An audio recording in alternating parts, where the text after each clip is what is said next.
Hello बच्चों, this is me महिमा and मेरे साथ आज हम सॉल्व करने जा रहे हैं वर्कशीट नंबर 19 जो कि 21 अगस्त 2021 के लिए है। क्लास 10 सोशल साइंस की वर्कशीट हम सॉल्व करने जा रहे हैं जिसका आज का टॉपिक है रिसोर्स और इसका सब टाइटल है सॉइल इरोजन। ठीक है, आज का टॉपिक जो है हमारा रिसोर्स है जिसका सब टाइटल है सॉइल इरोजन। तो चलिए शुरू करते हैं आज के टॉपिक। तो The denudation of the soil cover and subsequent washing down is described as soil erosion. ठीक है, लगातार जब मिट्टी का कटाव या बहाव होता है तो उसके कारण मिट्टी एक जगह से दूसरी जगह स्थानांतरित हो जाती है और उसी को सॉइल इरोजन कहा जाता है। The process of soil formation and erosion go on. अब क्या होता है कि जो प्रोसेस होता है सॉइल के बनने का और सॉइल के इरोज होने का, ठीक है, अपरदन होने का, दोनों एक साथ चलता रहता है। यानी कि एक तरफ मिट्टी बनती रहती है और दूसरी तरफ उसका कटाव और बहाव भी होता रहता है। अगर ये दोनों चीज एक साथ ना हो तो संतुलन बिगड़ सकता है, इसीलिए दोनों का एक साथ होना जरूरी होता है। आगे इसके बीच में जो बैलेंस होता है वो इसीलिए होता है क्योंकि जैसे आपने देखा है कि तेजी से हवा चलती है या पानी बहता है तो मिट्टी उसके साथ बह जाती है, लेकिन जो छोटे छोटे कंकड़ उसके साथ बचते हैं वो कंकड़ दबने से धीरे धीरे करके पिस जाते हैं और उनसे मिट्टी बन जाती है। तो इस तरीके से जिस जगह की मिट्टी बह जाती है उस जगह नई मिट्टी बन जाती है। Some time this balance is disturbed. कई बार क्या होता है कि ये जो बैलेंस होता है ये बिगड़ जाता है ह्यूमन एक्टिविटीज की वजह से। जो हम मानव हैं, हम कुछ ऐसी एक्टिविटीज करते हैं जिसके कारण जो होता है ये जो बैलेंस है मिट्टी बनने और अपरदन होने का एक साथ वो बिगड़ जाता है। या तो अपरदन बहुत तेजी से होने लगता है और मिट्टी का बनना जो होता है वो स्लो हो जाता है जिसके कारण जो बैलेंस है वो बिगड़ जाता है। और जैसे कि इसका एग्जाम्पल है deforestation, overgrazing, construction and mining etcetera. ठीक है, बहुत ज़्यादा पेड़ों को काटना, जंगलों को काटना यानी कि डिफॉरेस्टेशन करना, ओवरग्रेजिंग यानी कि बहुत ज़्यादा पशुओं को चराना, कंस्ट्रक्शन करना, ठीक है, और माइनिंग करना यानी कि वो जो खनिज वगैरह निकालने के लिए खुदाई की जाती है। तो इससे क्या होता है, सॉइल इरोजन बहुत ज़्यादा होने लगता है। While natural force like a wind, glacier and water led to soil erosion. और कुछ नेचुरल रीजंस भी हैं जैसे कि बहुत तेज़ हवा चलना, ग्लेशियर्स और जो वाटर लेड्स हैं, इन सब के कारण भी सॉइल इरोजन होता है। आगे देख लेते हैं types of soil erosion. Soil erosion कितने टाइप के होते हैं, तो मेनली 4 टाइप्स के होते हैं जो यहाँ आपको दिखा रखे हैं। Number 1 gullies, number 2 sheet erosion, wind erosion and defective methods of farming. ठीक है, तो ये 4 तरीके हैं जिससे सॉइल इरोजन बहुत ज़्यादा होता है। आगे देख लेते हैं गुलीस। The running water cuts through the clay soil and make deep channels as gullies। होता क्या है कि जो बहता हुआ पानी होता है, आपने कई बार देखा होगा जब तेजी से बारिश होती है, पानी बहुत प्रेशर से बहता है तो अपने साथ ऊंचे एरिया से मिट्टी को बहा के ले आता है नीचे हिस्से में। और निचले हिस्से में जब पानी बहता है तो आपने देखा है जिस रास्ते से पानी बहता है वहां एक रास्ता बन जाता है पानी की वजह से। ठीक है, किनारे किनारे मिट्टी जमा हो जाती है और सेंटर से साइड में जब मिट्टी कलेक्ट हो जाती है तो सेंटर से पानी बहता है, एक रास्ता बना लेता है, उसी को बोलते हैं ये gullies. The land become unfit for cultivation. और जो ये गुलीस बन जाते हैं पानी में वो क्या कर देते हैं, वो जमीन जो होती है उसका उपजाऊपन खत्म होने लगता है जिसकी वजह से उसे बैड लैंड भी कहा जाता है। चंबल बेसिन जो है वहां पर इस तरह के लैंड पाए जाते हैं और चंबल बेसिन में इस तरह के लैंड को रिवाइंस कहा जाता है। नेक्स्ट है शीट इरोजन।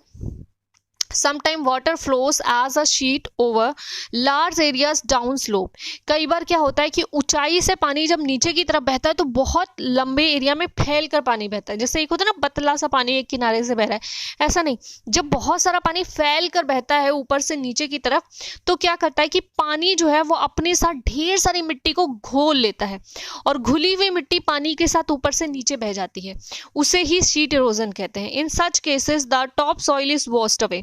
जो ऊपरी मिट्टी होती है पानी के सतह की वो पानी के साथ बह जाती है। ठीक है, ऊपरी मिट्टी पानी के सतह के साथ बह जाती है और नीचे आ जाती है।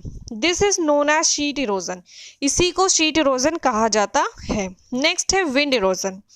Wind blows loose soil of flat और sloping down land as a wind erosion. जो मिट्टी की ऊपरी सतह होती है उसमें जो लूज सॉइल होती है, कुछ मिट्टी जो होती है जमीन के अंदर दबी हुई होती है, ठीक है, उसकी बात हम नहीं कर रहे। लूज सॉइल जो ऊपर हल्की सी मिट्टी होती है, जब तेज हवा चलती है तो तेज हवा के साथ जो वो लूज सॉइल होती है वो हवा के साथ बहकर एक जगह से दूसरे जगह शिफ्ट हो जाती है और उसी को विंड इरोजन कहा जाता है। नेक्स्ट है डिफेक्टिव मेथड्स ऑफ फार्मिंग। ठीक है, फार्मिंग यानी कृषि का गलत तरीके से कृषि करना भी कहीं ना कहीं सॉइल इरोजन का कारण होता है। Soil erosion is also caused due to defective method of farming, ploughing in a wrong way, यानी कि जुताई गलत तरीके से करना, उससे भी क्या होता है कि सॉइल इरोजन होता है। Up and down the slope from channel for the quick flow of water leading to soil erosion. ठीक है, नेक्स्ट है कि अप एंड डाउन जो होता है स्लोप में, मतलब स्लोप मीन्स होता है ढलान, और जो अभी हमने चैनल्स की बात की थी कि जब पानी एक पतला रास्ता बना के एक जगह से बहने लगता है तो क्या करता है, वो एक रास्ता क्रिएट कर लेता है, एक चैनल क्रिएट कर लेता है, और वो जो चैनल होता है उसमें जो बीच बीच में गड्ढे बन जाते हैं उसमें जगह जगह पानी भर जाता है, जिसके कारण मिट्टी का उपजाऊपन खत्म होने लगता है, और ये गलत जुताई के कारण होता है। This is most important renewable resource, natural resource. जो सॉइल है वो हमारी बहुत ही इंपॉर्टेंट नेचुरल रिसोर्स है और रिन्यूएबल नेचुरल रिसोर्स है, जो कि अपने टाइम टू टाइम रिन्यू होती रहती है, बट इसका बैलेंस नहीं बिगड़ना चाहिए। It takes millions of years to become a few centimetre of soil. कुछ सेंटीमीटर नई मिट्टी को बनने के लिए लाखों साल लग जाते हैं, तो इसीलिए ज़रूरी होता है कि जो मिट्टी है उसे उसका अपरदन बहुत तेज़ी से ना हो। अगर थोड़ा थोड़ा अपरदन होता है तो उससे ज़्यादा इफेक्ट नहीं पड़ता है, अगर बहुत ज़्यादा मात्रा में अपरदन होता है तो इफेक्ट करता है, क्योंकि सॉइल जो क्रिएट होती है उसकी प्रोसेस बहुत स्लो होती है। Overuse leads to degradation in quality, therefore it is necessary to be protected। क्योंकि आजकल बहुत ज़्यादा ओवर यूज़ किया जाता है सॉइल का, जिसकी वजह से जो मिट्टी है वो बहुत ज़्यादा अनउपजाऊ होती जा रही है, इसीलिए उसका संरक्षण करना यानी कि उसको सेव करना, उसको कंजर्व करना बहुत इंपॉर्टेंट हो गया है। आगे देख लेते हैं methods of soil conservation. Soil conservation के मेथड्स क्या हैं वो देख लेते हैं। तो सबसे पहला मेथड जो है वो है एफॉरेस्टेशन। क्या है? एफॉरेस्टेशन यानी कि बहुत सारे पेड़ लगाना। दूसरा है कॉन्टोर प्लगिंग। ठीक है, कॉन्टोर प्लगिंग मतलब इस तरह की जुताई करना जिससे कि सही तरीके से जुताई करना, जिससे कि मिट्टी का उपजाऊपन खत्म ना हो, मिट्टी खराब नहीं होनी चाहिए।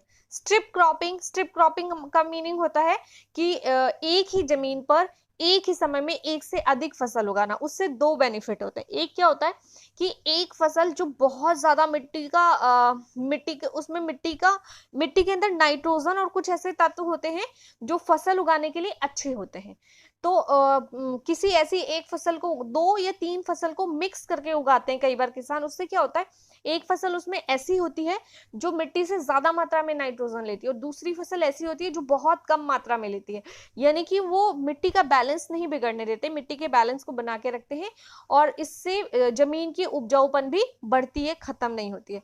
तो स्ट्रिप क्रॉपिंग भी उसी का एक पार्ट है। उसके बाद है शेल्टर बेल्ट्स। ठीक है, तो ये कुछ तरीके हैं सॉइल कंजर्वेशन के, जिसके बारे में डिटेल में हम नेक्स्ट वर्कशीट में पढ़ेंगे। तो चलिए आज की वर्कशीट को फिनिश करने के बाद देख लेते हैं आज हमें क्या क्या क्वेश्चंस दिए गए हैं। Answer the following question. Question number 1 है write your views on the method of soil conservation. Number 2 describe the types of soil erosion. And number 3 make a list of causes which are responsible for soil erosion in your area. तो बात करते हैं अब सभी questions के answers की।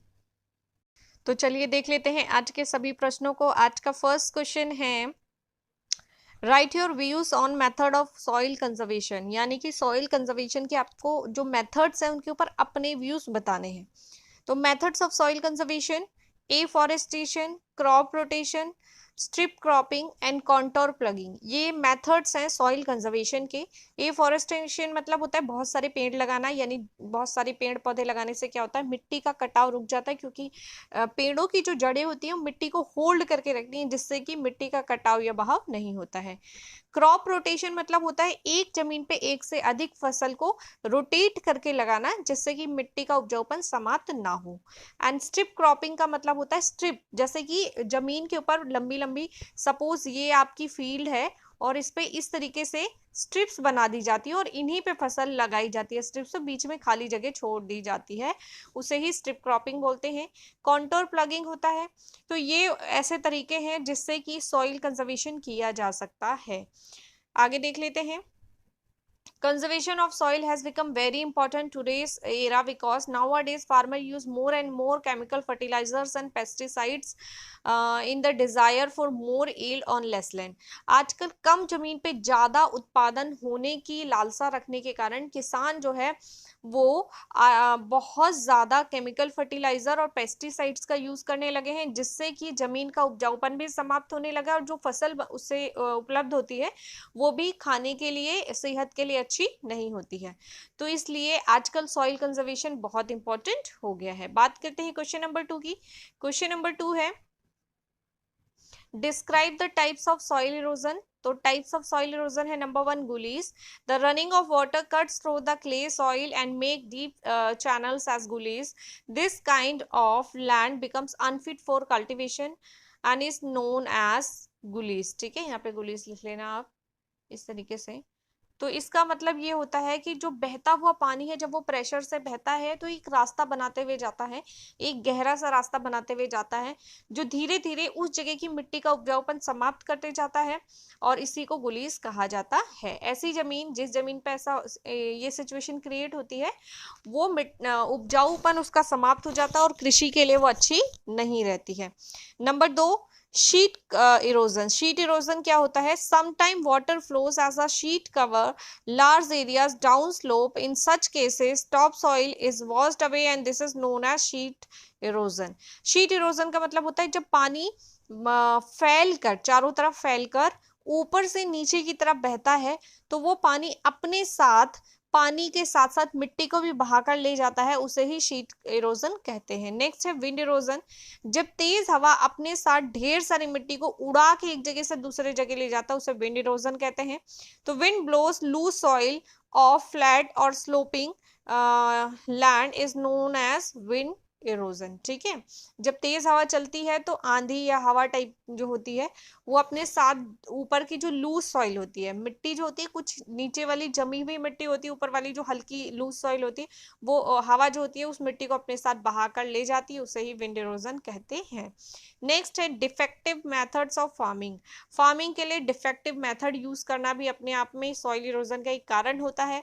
Soil erosion is also caused due to defective method of farming, यानी गलत तरीके से जुताई करना, गलत तरीके से हल चलाना, इससे भी क्या होता है कि जो मिट्टी का उपजाऊपन होता है वो समाप्त होने लगता है। अगर गलत तरीके से जुताई की जाती है तो जगह जगह जमीन पर गड्ढे बन जाते हैं, उन गड्ढों में पानी कलेक्ट हो जाता है और जो कि मिट्टी का उपजाऊपन समाप्त करने लगता है। क्वेश्चन नंबर 3 की बात करते हैं। Make a list of causes which are responsible for soil erosion in your area. आपके एरिया में सॉइल इरोजन के लिए कौन से रीजंस रिस्पॉन्सिबल है वो बताना है। तो cases of soil erosion around us, हमारे आसपास के एरिया में सॉइल इरोजन का कारण है number 1 sheet erosion and number 2 wind erosion. दो चीजों से सॉइल इरोजन होता है, sheet and wind. Due to hilly land in our region, हमारे रीजन में हिली लैंड होने के कारण mostly sheet erosion and wind erosion take place. ठीक है, तो ज्यादातर शीट इरोजन और विंड इरोजन होता है। तो ये है आज के हमारे सभी प्रश्न और उनके उत्तर। आई होप आपको समझ में आए होंगे और वीडियो पसंद आई होगी। वीडियो पसंद आई है तो वीडियो को लाइक, शेयर और चैनल को सब्सक्राइब करना बिल्कुल ना भूलें।